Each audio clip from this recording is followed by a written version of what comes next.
തെങ്കാശിയിലെ 2-ാം ദിവസം രാവിലെ തന്നെ അന്നം തേടിയുള്ള യാത്ര അതെന്തായാലും നല്ല ഭംഗിയായിട്ട് തന്നെ കഴിഞ്ഞു.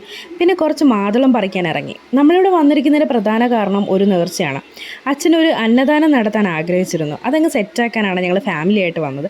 വലിയ ആഡംബരങ്ങളൊന്നും ഇല്ല കേട്ടോ, ചെറിയ രീതിയിൽ നമ്മളെ കൊണ്ട് പറ്റുന്ന പോലെ ചെയ്യാൻ വേണ്ടിയിട്ട്.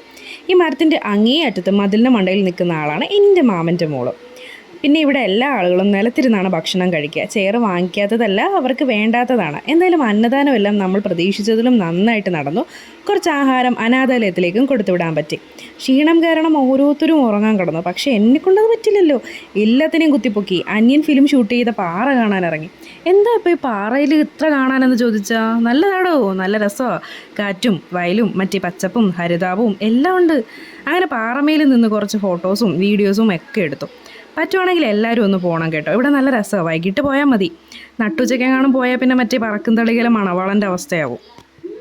തെച്ചു ഇവിടെ ഏത് പാട്ടാ ഷൂട്ട് ചെയ്തത്?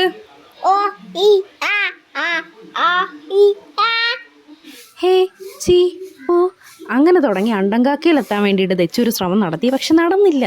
പോട്ടെ, പരിപാടി അവനും അവിടെ അവസാനിപ്പിച്ചു, ഞങ്ങളും വീഡിയോ ഇതോടുകൂടി ഇവിടെ അവസാനിപ്പിച്ചു. ഇനിയിപ്പം നാളെ വേറൊരു വീഡിയോ ആയിട്ട് കാണാം. ബായ്.